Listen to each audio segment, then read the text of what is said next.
Алматы облысы республикадағы сейсмикалық қауіпті облыс екені жасырын емес.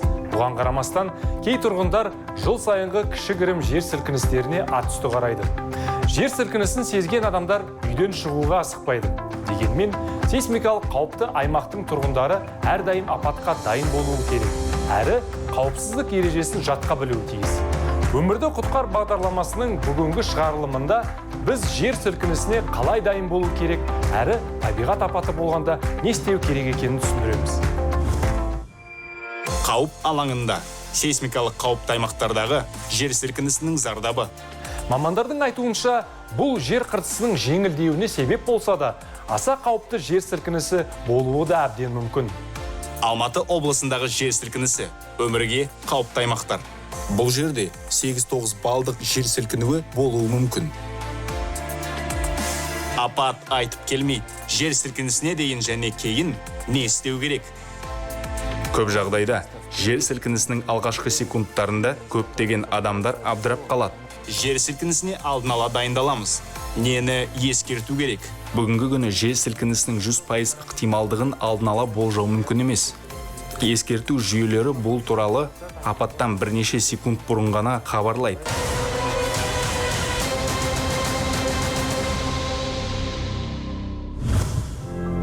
Алматы облысында жиі жер сілкінісі болып тұрады. Бірақ біз тек аз ғана бөлігін сеземіз. Мысалы, өткен жылы Рихтер шкаласы бойынша 2-4 балдық 7 жер сілкінісі болды. Әйтсе де, жылына жүздеген сезілмейтін жер асты сілкіністері байқалады. Мамандардың айтуынша, бұл жер қыртысының жеңілдеуіне себеп болса да, аса қауіпті жер сілкінісі болуы да әбден мүмкін. Соңғы 50 жылда облыста ірі табиғат апаттары болмаса да, тұрғындар 2011 жылы мамырда болған жер сілкінісін әлі ұмытқан жоқ. Алматы облысы түгел сейсма белсенді болғанмен, кей аймақтардың адамға қаупі зор. Іле, Жетісу Алатауының Қарасай, Талғар, Панфилов, Ақсу, Сарқанд аудандарына қарасты тау бөктері қауіпті аймақ саналады. Бұл жерде 8-9 балдық жер сілкінуі болуы мүмкін. Иә, мұндай сұлулыққа көп адам көз тігетіні сөзсіз. Мына пейзажға қарап, жаман ойдан аулақ боласың. Сол себепті де осы аймақтың халқы жер сілкінісі туралы ойланбайтын да шығар. Бірақ табиғат апатына дайын болатын адамдар өзінің ғана емес, өзгенің де өмірін құтқара алады. Алдын ала сақтану қауіпсіздік кепілі. Зілзала қаупі жағдайында күні бұрын үй ішіндегі қауіпсіз жерлерді анықтап, өзіңізге және басқа да жанұя мүшелеріне олардың жұмыс және оқу орындарынан, балабақшадан қауіпсіз жол желісін жасаңыздар. Сонымен қатар, зілзаладан кейінгі кездесетін орынды да анықтаңыздар. Алдын ала қажетті керек жарақ салынған сөмке немесе жолғапшық дайындап қойыңыз. Оның ішіне құжаттарды, тамақ пен су қорын, дәрі-дәрмек қобдишасын, қолшам және сіріңкені, жылы киім және аяқ киімді салып қойыңыз. Егер ғимарат ішінде болсаңыз, алғашқы жерасты дүмпуі кезінде дереу газды, суды және электр қуатын өшіріңіз. Егер бірінші қабатта болсаңыз, ғимараттан шығыңыз. Бірінші қабаттан басқа қабаттардан далаға шығудың қажеті жоқ. Негізгі қабырғаның қасына қауіпсіз жерде, бұрышта, есік орнында, тірек үстіні жанына тұрыңыз немесе ваннаға жатыңыз. Үстел немесе төсек астына жасырыныңыз. Олар сізді құлайтын заттардан қорғайды. Терезелерге және ауыр жиһаз жанына жақындамаңыз. Лифтіні қолданбаңыз. Егер көшеде болсаңыз, ғимараттардан және электр желілерінен қашықтау ашық орынға қарай ұмтылыңыз. Үзілген электр желісіне жақындамаңыз. Егер автокөлікте болсаңыз, қашан дүмпу басылғанша ашық орында, машина ішінде қала тұрыңыз. Радио үнемі қосулы тұрсын. Төтенше жағдайлар қызметтерінің дабылын тыңдаңыздар. Абыржамаңыз және басқаларда үрейге берілуден бой тартыңыз.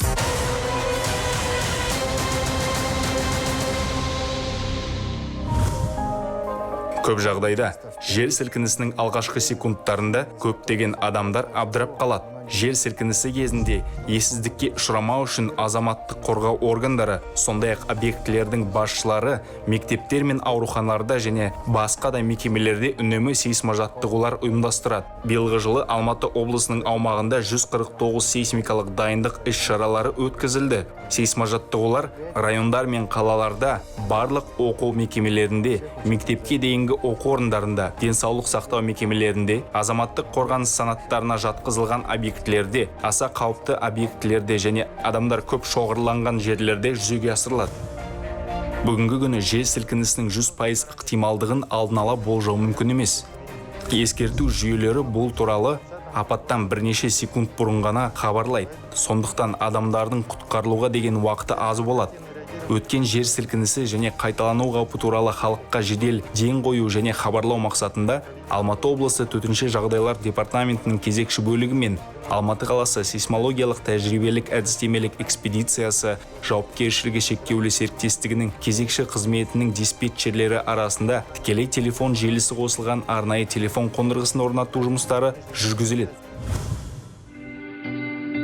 Алматы облысының төтенше жағдайлар департаменті ескертеді. Жер сілкінісінің алғашқы белгілері байқалғанда алдымен сабыр сақтау керек. Бұл айналадағылардың абдырап қалмауына септігін тигізеді. Сіздің міндетіңіз өміріңізді құтқарып қалу. Сондықтан стол немесе төсектің астына тығылыңыз. Бұл сізді құлап жатқан ауыр заттардан қорғайды. Немесе есік жақтауының ішкі қабырға бөлігіне тұра қалыңыз. Ол болмаса ваннаға жатыңыз. Балконға шығып, сіріңке пайдалануға болмайды. Бірінші белгіден соң, жарылыс болмас үшін газ, су, электр қуатын өшіру керек, немесе олар автоматты түрде өшеді. Жиһаз жанына, терезе алдына, аспалы шамның астына тұруға болмайды.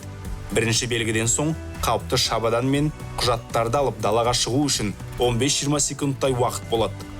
Егер екінші қабаттан жоғары қабатта тұратын болсаңыз, ғимараттан шықпаңыз. Егер жер сілкінісі кезінде далада болсаңыз, биік ғимаратпен электр беру құрылғысынан алшаққа, ашық алаңға қарай жүріңіз. Ғимаратқа кірмеңіз, есте болсын, жер сілкінісі кез келген уақытта қайталануы мүмкін.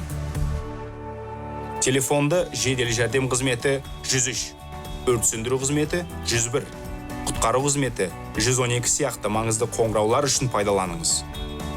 Автокөлікте болсаңыз, тоқтаңыз. Автокөлік ішінде 7 балдан жоғары жер сілкінісі байқалады. Жер сілкінісінің аяқталуын күтіңіз. Аяқталған соң ғана көліктен шығыңыз. Жер сілкінісі барысындағы іс-қимыл жоспары.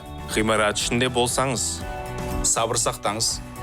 Тығылатын жер іздеңіз. Терезе, жиһаз жанында және аспалы шамның астында тұрмаңыз. Балконға шықпаңыз. Сіріңке қолданбаңыз. Газ, су, электр қуатын өшіріңіз. Қауіпті шабаданды дайындап қойыңыз. Екінші қабаттан жоғары ғимаратта болсаңыз, ғимараттан шықпаңыз. Баспалдаққа қарай жүгірмеңіз. Ғимараттан қауіпсіз жер тауып алып, дүмпу аяқталғанша күтіңіз. Далада болсаңыз, ғимарат пен электр тасымалы желісінен алшақ тұрыңыз. Ғимаратқа кірмеңіз. Көлікте болсаңыз, ашық жерге тоқтаңыз. Дүмпудің аяқталуын күтіңіз. Көліктен шығыңыз. Ұялы телефонды шұғыл қоңыраулар үшін қолданыңыз. Жедел жәрдем қызметі 103, өрт сөндіру қызметі 101, құтқару қызметі 112. Біз сізге алдын ала арнайы жедел сөмкені жинауға кеңес береміз. Оған бірінші кезекті қажеттілік заттары. Ол жылы киімдер, консервілер, дәрі-дәрмек, су және құжаттардың көшірмесі. Сонымен қатар ақшаны салыңыз.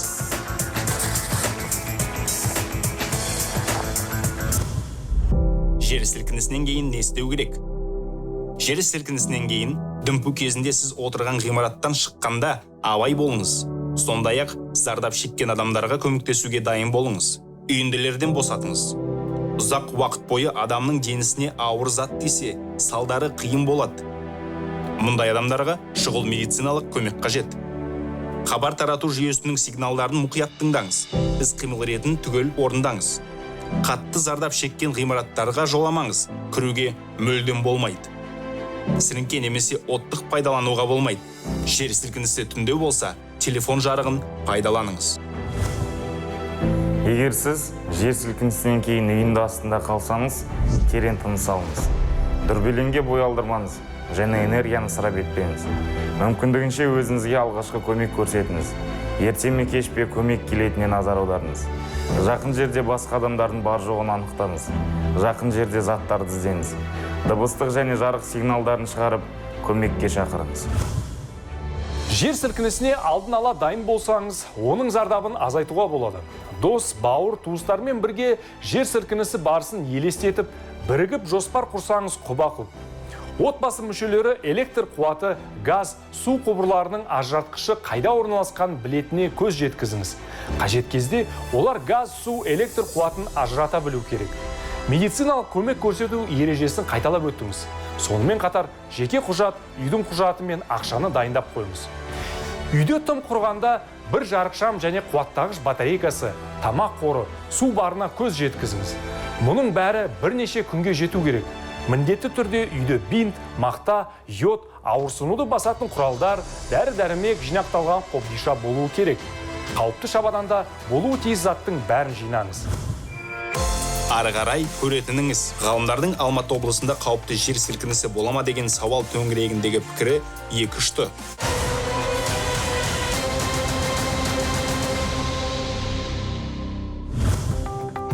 Ғалымдардың Алматы облысында қауіпті жер сілкінісі бола ма деген сауал төңірегіндегі пікірі екі ұшты. Біреулер алдағы 5-6-7 жылда ірі табиғат апаты болады деген ойды алға тартса, енді бірі кішігірім жерасты дүмпулері қауіпті болдырмайды дегенді меңзейді. Сейсмологтардың соңғы деректеріне жүгінсек, ағымдағы жылы 7 балдық ірі жер сілкінісі болмайды. Алматы облысы бірнеше рет ірі жер сілкіністеріне тап болды. 1887 жылдың 9 маусымының таңында Верныйда эпицентр күші 9-10 балдық ірі жер сілкінісі болды. Дәл осы апат сейсмологияның дамуына түрткі болды.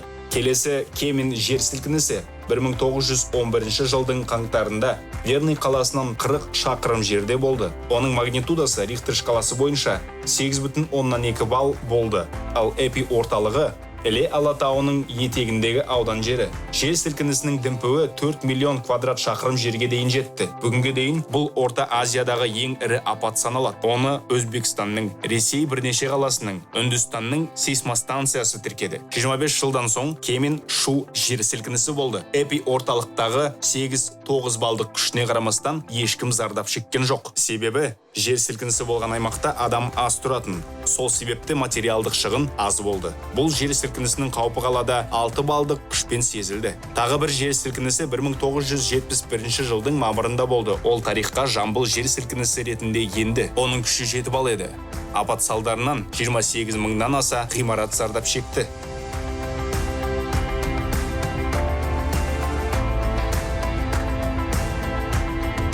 Заманауи Қазақстанның ең ірі жер сілкінісінің бірі 2009 жылы Алматы облысының оңтүстік шығыс аймағында болды. Тарихқа бұл апат текелі жер сілкінісі ретінде енді. 13 маусымда жергілікті уақыт бойынша 23:17-де 7 балдық ірі жер сілкінісі болды.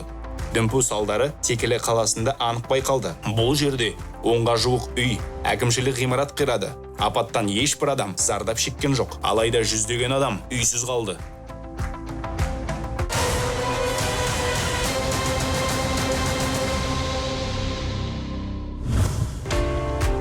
Адам жер сілкінісінен қорықса да, жер сілкінісі табиғи процесс екенін естен шығармау керек.